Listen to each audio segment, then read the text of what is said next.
Hello students. बच्चों, आज हम लोग बेसिक मैथमेटिक्स का एक छोटा सा पार्ट पढ़ेंगे जो बेसिकली रिलेटेड है डिफरेंशिएशन से, है ना। चूंकि अब हम लोग डिफरेंशिएशन सीख चुके हैं तो इस टॉपिक को हम लोग डील कर सकते हैं। टॉपिक का नाम है बच्चों टू फाइंड मैक्सिमा और मिनिमा ऑफ एनी फंक्शन। किसी फंक्शन का मैक्सिमा या मिनिमा निकालना। मैक्सिमा या मिनिमा निकालना का मतलब क्या होता है बच्चों? उसकी मैक्सिमम वैल्यू या मिनिमम वैल्यू क्या होगा, इस चीज को निकालना क्या कहलाता है? मैक्सिमा या मिनिमा फाइंड आउट करना। सपोज मान लेते हैं कि y क्या है, x का फंक्शन है। Let y is a function of x, ठीक है। तो इसको हम लोग क्या लिख सकते हैं बच्चों कि y is a function of x, ठीक है। अगर y फंक्शन है x का तो इसका सीधा सीधा मतलब है कि y क्या हो रहा है, x के साथ डिपेंड कर रहा है। तो अब y x के साथ तरह तरह के रिलेशन के साथ क्या हो सकता है, डिपेंड कर सकता है, ठीक है। तो हमको नहीं पता कि वो कैसा वेरिएट कर रहा है, वेरिएशन किस प्रकार का है।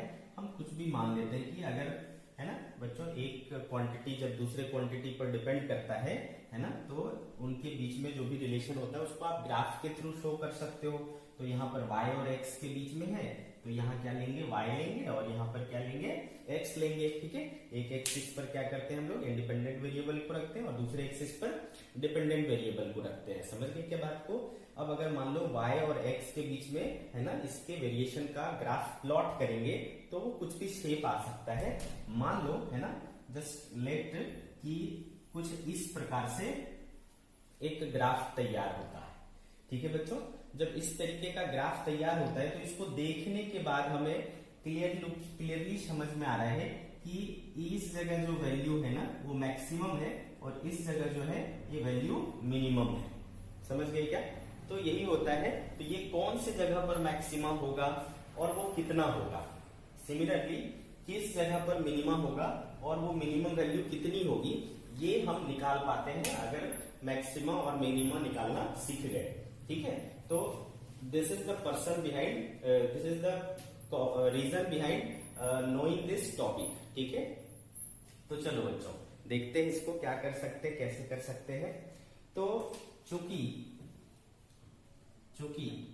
y क्या है, फंक्शन है x का, तो आपको करना क्या है, सबसे पहले देखिए स्टेप वन। सबसे पहले आपको क्या करना है, इसको डिफरेंशिएट कर देना है, ठीक है। फर्स्ट डेरिवेटिव निकालना है। फाइंड dy बाय dx, ठीक है। जो भी dy बाय dx होगा वो आपको क्या कर लेना है, फाइंड आउट कर लेना है, ठीक है। मैं साथ में एक एग्जांपल लेते हुए चलता हूं। मान लो कि मैंने एग्जांपल ले लिया बच्चों, y equals to x square minus 10x या 16x ले लेता हूं बच्चों, ठीक है।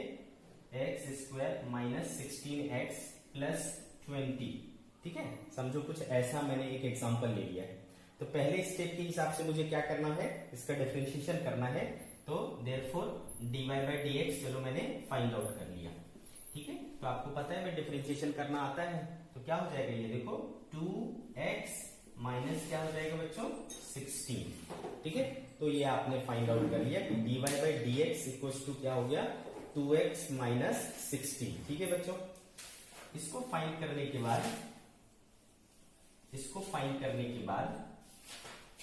जो भी dy बाय dx होगा, है ना, तो हमको निकालना क्या है, ध्यान से देखिए, हमको निकालना क्या है, या तो मैक्सिमा और या तो मिनिमा, ठीक है बच्चों।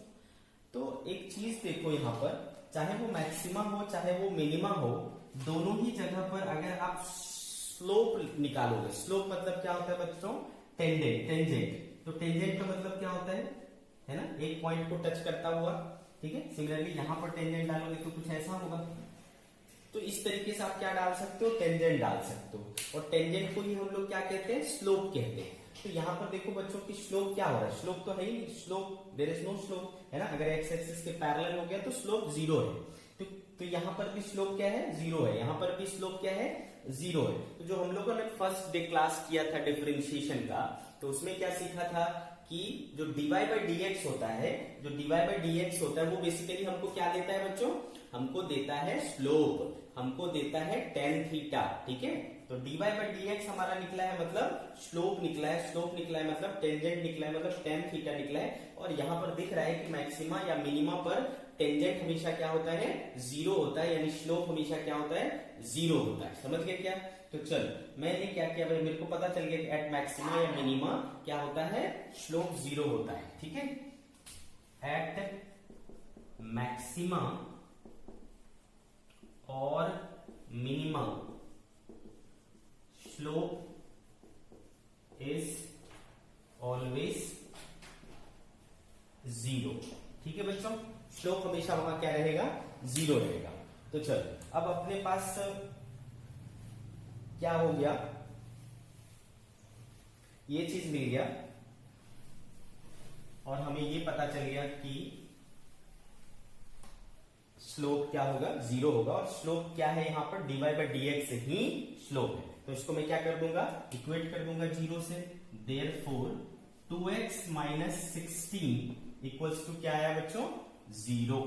ठीक है, तो देयरफॉर 2x इक्वल्स टू क्या हो गया 16, x इक्वल्स टू क्या आया 8। तो इसका मतलब हुआ कि x की 8 वैल्यू पर, ठीक है, x की वैल्यू जब 8 हो जाएगी तो उस समय y का जो वैल्यू है वो या तो मैक्सिमम हो जाएगा या तो मिनिमम हो जाएगा। ठीक है, समझ आ रहा है आपको? अगर x की वैल्यू 8 हो जाएगी, 8 पर x की वैल्यू 8 पर जाकर के y की वैल्यू क्या हो जाएगी, मैक्सिमम या मिनिमम हो जाएगी। बात समझ में आ रही? ठीक, लेकिन अभी मैं कंफर्म नहीं हूं कि वहां पर मैक्सिमम ही होगा या मिनिमम होगा। मैं अभी क्या बोल रहा हूं कि दोनों चीज हो सकता है, मैक्सिमम हो सकता है या मिनिमम हो सकता है। ठीक है, अभी हमको पता नहीं कि वहां पर मैक्सिमम होगा या मिनिमम होगा, लेकिन कहां पर मैक्सिमम या मिनिमम होगा ये चीज हमको पता चल गया। ठीक है, तो पहले स्टेप से आपको क्या करना है, डिफरेंशिएट कर लेना है और उस डिफरेंशिएट करके जो आएगा उसको इक्वल टू कर दोगे बच्चों जीरो। तो जो x की वैल्यू आएगी या जिस भी टर्म का वैल्यू आएगा उस जगह पर उस फंक्शन का क्या मिलेगा आपको, मैक्सिमा या मिनिमा मिलेगा। समझ गए? तो भाई अब मैक्सिमा और मिनिमा को सिर्फ स्लोप के बेसिस पर आप तो डिफरेंशिएट नहीं कर सकते, क्योंकि मैक्सिमा पर भी स्लोप जीरो है और मिनिमा पर भी स्लोप जीरो है। तो स्लोप है ना, इन दोनों को डिफर करने वाला टर्म नहीं हो सकता, डिफाइन करने वाला टर्म नहीं हो सकता। तो अब भाई मैक्सिमा है या मिनिमा है ये कैसे पता चलेगा? तो उसके लिए हमको क्या करना पड़ता है, एक स्टेप और आगे बढ़ना पड़ता है। कौन सा है वो स्टेप, चलो देखते बच्चों। पहला स्टेप आपको समझ में आया होगा। पहले स्टेप में आपको फंक्शन को एक बार डिफरेंशिएट कर देना है और उसको फिर इक्वल टू जीरो कर देना है। चलो स्टेप 2 देखते हैं। स्टेप 2 में आपको क्या करना है, तो आपने जो dy बाई dx पाया था, ठीक है, आपके पास y बराबर फंक्शन ऑफ x था, आपने उसको क्या किया, dy बाई dx किया। ठीक है बच्चों, तो dy बाई dx करने के बाद आपके पास फंक्शन आया था, कितना आया था बच्चों, आई थिंक 2x माइनस 16 आया था, है ना, 2x माइनस 16 आया था। ठीक है, अब इस फंक्शन को क्या करना है, हमको दोबारा डिफरेंशिएट करना है, इसको फिर से डिफरेंशिएट करना है, one more time we will differentiate.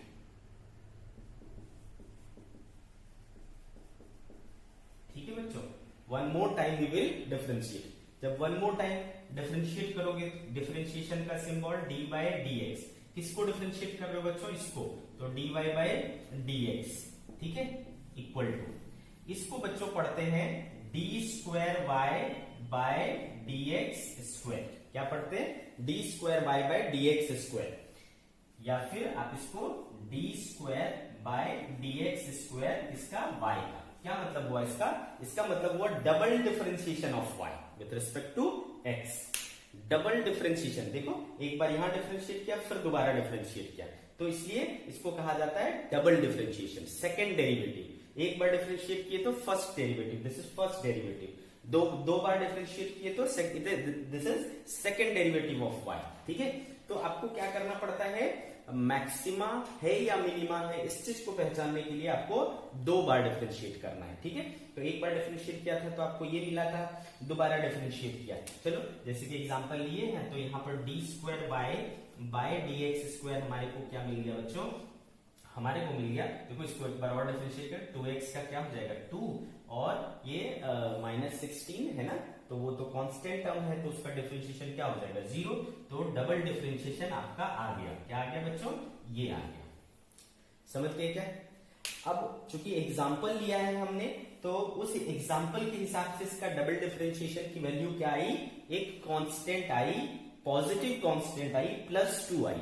अब यहां पर कुछ भी आ सकता है ना, अलग अलग एग्जाम्पल्स लेंगे हम लोग तो कुछ भी आ सकता है। यहाँ पर वेरिएबल टर्म भी हो सकता है, पॉजिटिव भी हो सकता है, नेगेटिव भी हो सकता है, सारी चीजें हो सकती है, ठीक है।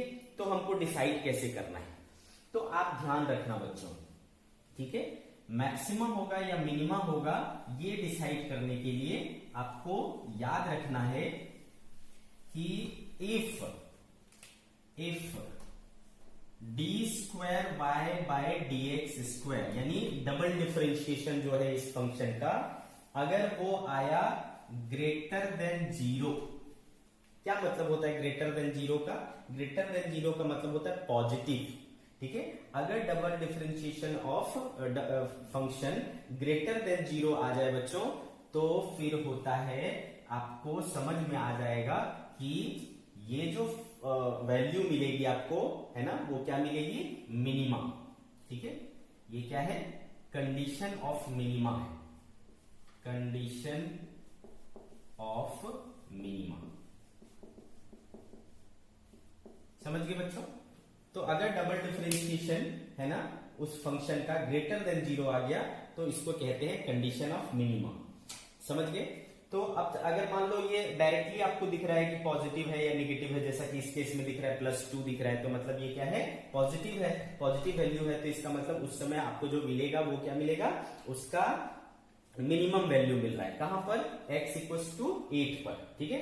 x = 8 पर आपको क्या मिलेगा, मिनिमम वैल्यू मिलेगा, समझ गए क्या, ये चीज अपने को समझ में आ गई। लेकिन अगर मान लो डिफरेंशिएट करके यहाँ पर कोई कांस्टेंट भी आता, कोई वेरिएबल भी आ जाता, मान लो x आ जाता, x बच जाता, ठीक है, तो फिर क्या करते, इसमें कौन सा x पुट करते, वो x पुट करते, ठीक है बच्चों, वो x पुट करते जो हमारा यहां से कैलकुलेट होकर के आया है, जो कि 8 आया था, है ना, उस 8 को यहां पर पुट करते और उस वैल्यू को रखने के बाद चेक करते कि क्या ये पॉजिटिव आ रहा है या नेगेटिव आ रहा है, ठीक है।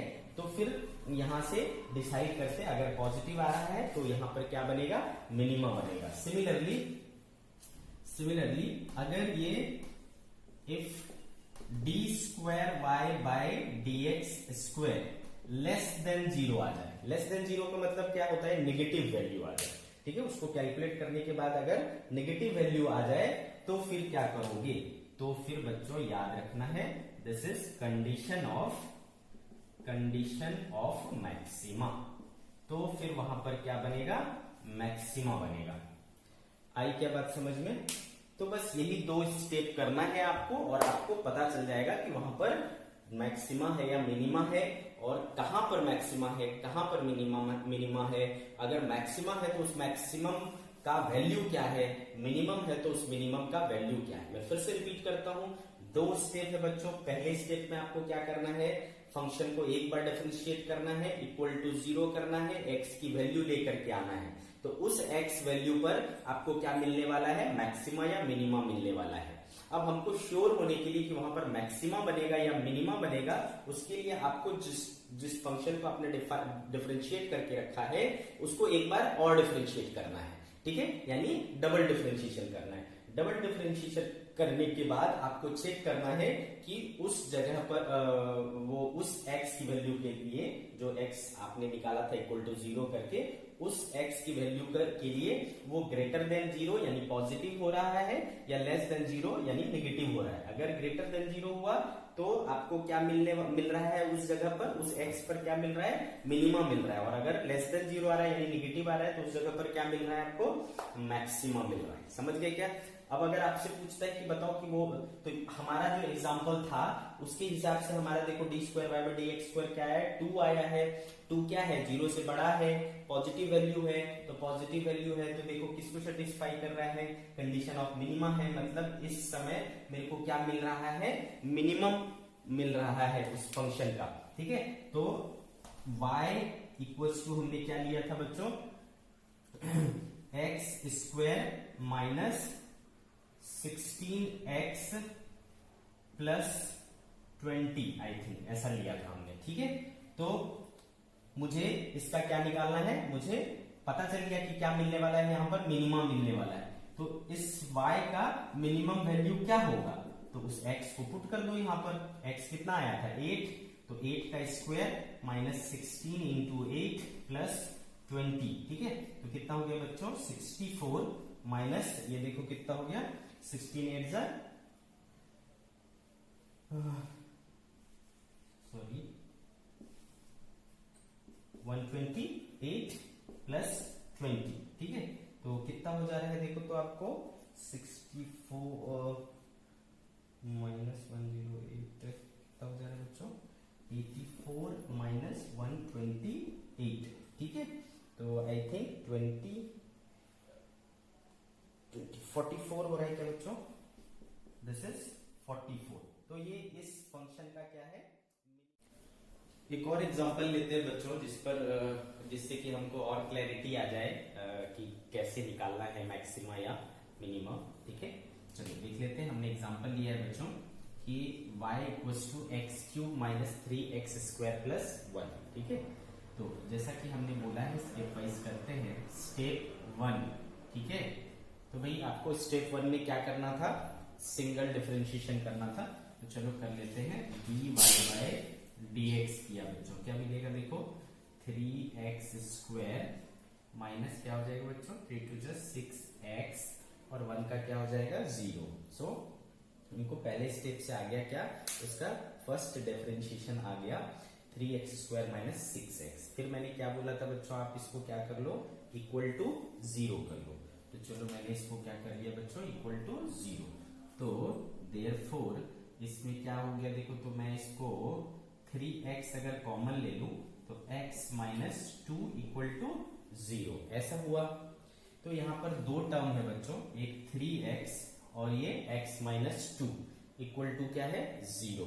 ठीक है, तो बताओ इसकी वैल्यू 0 होने के लिए दो ही संभावना हो सकती है, या तो ये 0 हो जाए या तो ये 0 हो जाए। ये 0 हो जाएगा तो भी है ना, इस होल की वैल्यू 0 हो जाएगी, और ये 0 हो जाए तो भी होल की वैल्यू क्या हो जाएगी, 0 हो जाएगी। देयरफॉर तो संभावना क्या है बच्चों, x इक्वल टू 0 हो सकता है या x माइनस 2 इक्वल टू 0 हो सकता है। ठीक है, तो x की वैल्यू ये लिया तो मेरे को x इक्वल्स टू 0 मिला, इसको कंसीडर किया तो x इक्वल्स टू क्या हुआ 2। तो देयरफॉर x की दो वैल्यू पॉसिबल है, 0 एंड 2। ठीक है बच्चों, यहाँ पर x की दो वैल्यू पॉसिबल है, 0 एंड 2।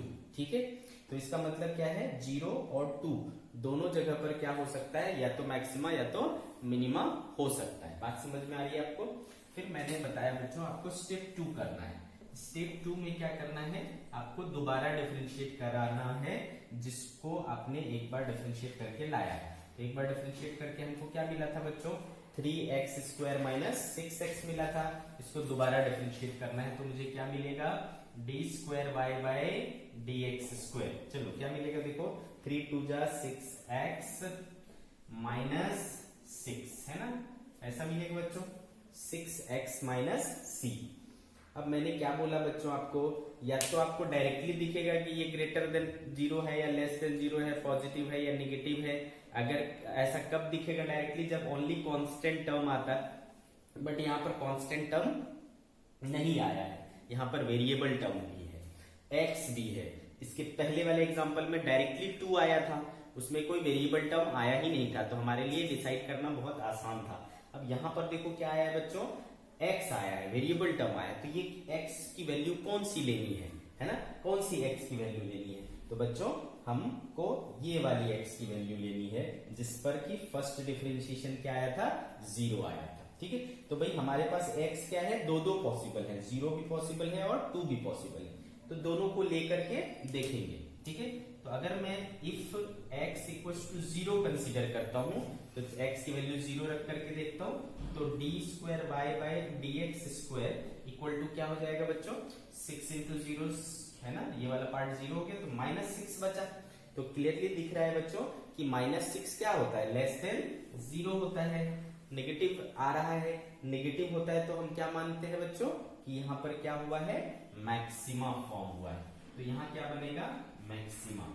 क्या मतलब हुआ, एट x इक्वल टू 0 है ना, एट x इक्वल टू 0 क्या बन रहा है, इस फंक्शन का मैक्सिमा आ रहा है। समझ गए क्या बच्चों, चलो आगे बढ़ते हैं। सिमिलरली है ना, अगर मैंने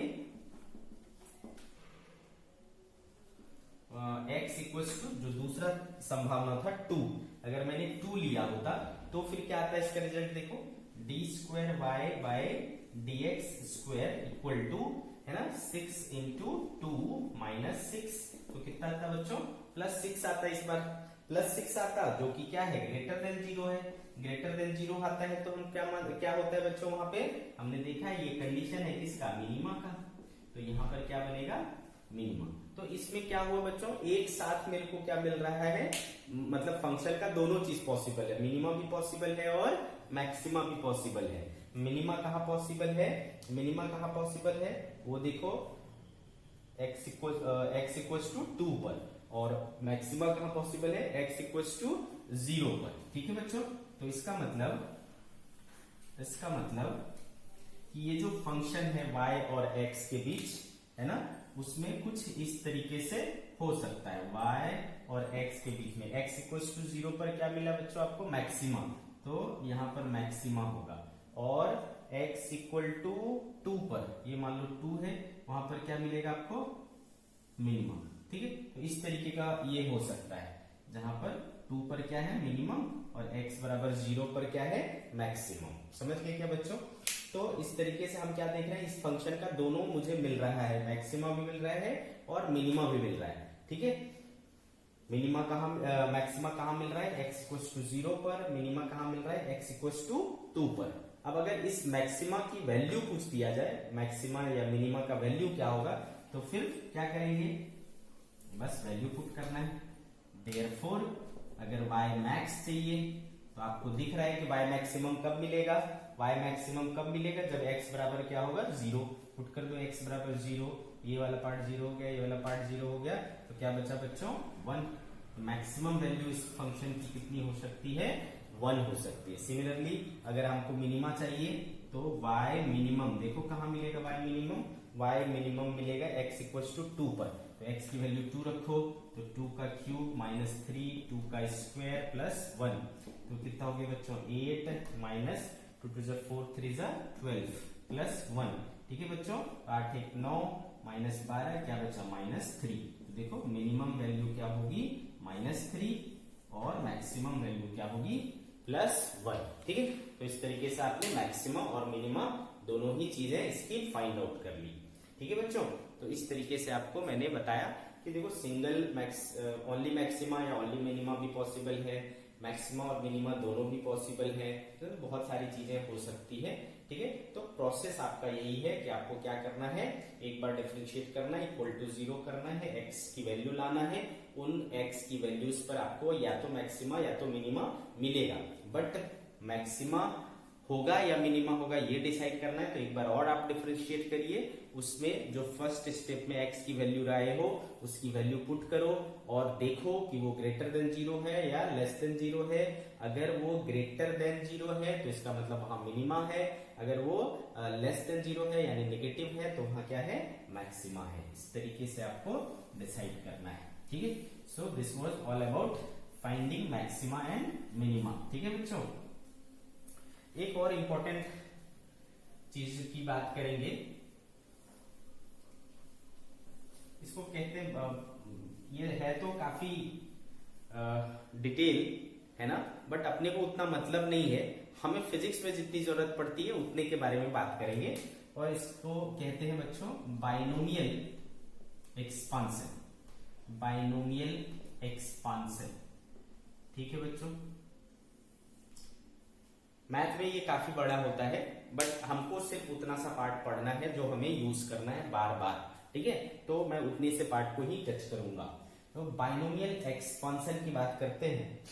इसमें देखो, अगर मैंने एक ये लिया है 1 plus x to the power n, ठीक है, 1 plus x to the power n, जैसे कि ऐसे लिखते हैं ना हम लोग a प्लस बी का स्क्वायर, तो क्या हो जाता है a square plus b square plus 2ab, a plus b का होल क्यूब, तो a cube plus b cube plus 3ab into a plus b, ऐसा है ना।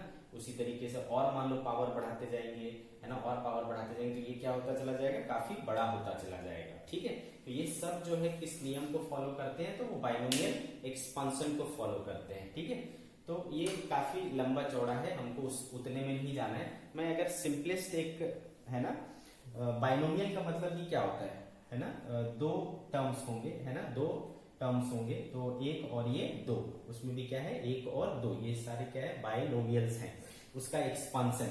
ठीक है, तो जो सिंपल एक्सपांशन होता है उसका तो हमें पता होता है, जब बड़े एक्सपांशन होते हैं तो उसके लिए फॉर्मूले आते हैं, हमको उतना नहीं जाना है। हमको एक सिंपल सा 1 प्लस एक्स के फॉर्मेट में रहेगा, ठीक है, तो उसका एक्सपांशन कैसे करेंगे वो हमको देखना है। तो 1 plus x to the power n अगर ऐसा है तो आपको सिंपल फॉर्मूला याद रखना है, 1 plus n x plus n into n minus 1 into x square by factorial 2 plus, ठीक है बच्चों, plus n into n minus 1 into n minus 2 into x cube by factorial 3 plus, इस तरीके से आपको देखो, आपको पैटर्न समझ में आ गया होगा। ठीक है, 1 प्लस एन, फिर क्या हुआ, एन इंटू एक माइनस करके, ठीक है, और ये अब देखो कितने हो गए, पावर 2 हो गए, और ये फैक्टोरियल 2, फिर इस बार क्या हो गया, 3 स्टेप हो गए, एक और माइनस हो गया, और यहाँ पर एक बढ़ गया, और ये कितना हो गया, फैक्टोरियल 3। तो इस तरीके से आप ये कर पा रहे होगे कि अगला स्टेप क्या होगा, तो एन माइनस 1 एन माइनस 2 तो रहेगा ही, एक और माइनस हो जाएगा, n into n minus 1 into n minus 2 into n minus 3, है ना। अब कितने हो गए, 4 हो गए, 1 2 3 4, तो ये x raise to 4 upon factorial 4, और ये चलता जाएगा। ठीक है, जितने भी टर्म्स होंगे उतना वो आगे बढ़ता चला जाएगा। ठीक है बच्चों, तो इसको कहते हैं binomial expansion 1 plus x to the power n का। ठीक है, अब यहाँ पर एक सवाल आता है कि ये फैक्टोरियल क्या होता है, फैक्टोरियल 2 का मतलब क्या है, फैक्टोरियल 3 का मतलब क्या है, फैक्टोरियल 4 का मतलब क्या है, या मैं इन कॉमन बोलूं तो फैक्टोरियल एन। ठीक है बच्चों, फैक्टोरियल एन का मतलब होता है n into n minus 1 into n minus 2 into n minus 3 into, और इस तरीके से आपको करते जाना है, लास्ट में क्या होना है ना। ठीक है, इस तरीके से आपको आगे बढ़ते चले जाना है। तो जैसे कि फैक्टोरियल 4 है, इसको क्या मतलब हुआ, 4 इंटू 3 इंटू 2 इंटू 1, समझा क्या बच्चों। फैक्टोरियल 4 का मतलब, सिमिलरली फैक्टोरियल 3 का मतलब क्या है, फैक्टोरियल 3 का मतलब है 3 इंटू 2 इंटू 1। ठीक है, फैक्टोरियल 2 का मतलब क्या है, 2 इंटू 1, इस तरीके से। फैक्टोरियल 20 का मतलब क्या हो जाएगा, 20 इंटू 19 इंटू 18 इंटू 17 इंटू, इस तरीके से। ठीक है, तो हमको उतना डिटेल में नहीं जाना है, चलो इतना आपको समझ में आया होगा आई होप। तो फैक्टोरियल का मतलब आप समझ गए। चलो, तो 1 plus x to the power n ऐसा होता है, ऐसा एक्सपांड होते चला जाता है। तो बच्चों आपको ये दिख रहा होगा कि ये क्या है, काफी कठिन दिख रहा है, इसको कैसे याद रखेंगे सर, ये तो बहुत कठिन है, इसको कैसे याद रखा जा सकता है। ठीक है, तो बच्चों मैं बोल भी नहीं रहा कि आप इसको याद करो, इसको याद रखने की कोई जरूरत नहीं है, हमें इसकी जरूरत नहीं पड़ती। तो किसकी जरूरत पड़ती है, इसकी स्पेशल केस। क्या है special case, special case if x is much much smaller than 1। ठीक है, जब x बहुत कम हो जाता है, x की वैल्यू है ना इस फॉर्मेट में रहना चाहिए, एक तो 1 प्लस एक्स के फॉर्मेट में, और इस x के बदले जो चीज आएगा उसकी वैल्यू 1 के रिस्पेक्ट में क्या होनी चाहिए, बहुत कम होनी चाहिए। जब ऐसा होता है, देखो मैंने आपको पहले भी डिस्कस किया है कि अगर मान लो समथिंग है 2 है ना, तो ये क्या है ग्रेटर देन 1 है, इसका पावर अगर बढ़ाऊंगा, पावर 1 है तो 2 का पावर 2 कर दिया तो भाई 4 हो गया, 2 का पावर 3 कर दिया भाई तो क्या हो गया 8 हो गया। तो देखो पावर बढ़ाने पर इसकी वैल्यू क्या होती चली जा रही है, बढ़ती चली जा रही है। ठीक है, लेकिन इसी का उलट सोचो 1/2, ये अब क्या हो गया 1 से छोटी क्वांटिटी, इस पर जब आप पावर चढ़ाओगे 1 तो ये क्या होगा 0.5। अब देखो इस पर 2 पावर कर दो तो क्या हो गया 1/4 यानी 0.25 है ना। तो आप क्या देखिए ये घट गया, और इसको करोगे 1/2 का पावर 3 कर दोगे तो ये 1/8 हो जाएगा बच्चों, ये हो जाएगा 0.125। तो आप क्या देख रहे हो बच्चों, और घट गया। तो जो 1 से बड़ी क्वांटिटी होती है उसके पावर बढ़ने पर वो क्या होते चले जाते हैं, बढ़ते चले जाते हैं, बट 1 से जो छोटी क्वांटिटी होती है वो पावर बढ़ने पर घटती चली जाती है। समझ गए? तो इसका हम यहाँ पर फायदा उठाते हैं। देखो आप इसको अगर देखो गौर से तो x के पावर क्या हो रहे हैं, इंक्रीज हो रहे हैं, है ना।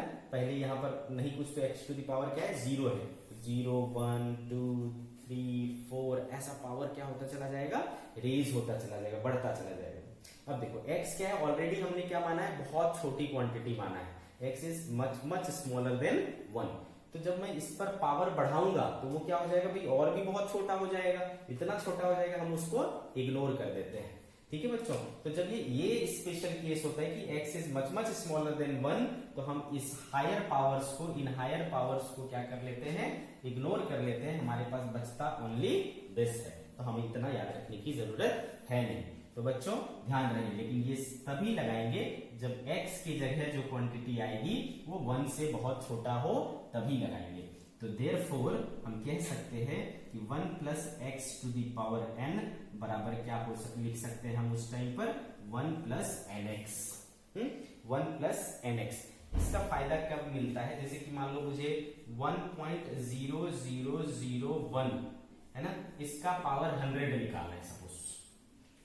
ठीक है, 1.0001 का पावर 100 फाइंड आउट करना है, कैलकुलेट करना है। तो अब इसको तो कर नहीं सकते 1.001 इंटू 1.001 इंटू 1.001 100 टाइम्स मल्टीप्लाई करते बैठेंगे तो फिर तो मेरी जिंदगी निकल जाएगी पूरी, है ना। तो अपन ऐसा नहीं कर सकते, तो इसके लिए बाइनोमियल हेल्पफुल होता है। कैसे कैसे इसको मैं लिख सकता हूं 1 प्लस 0.0001 है ना, पावर 100।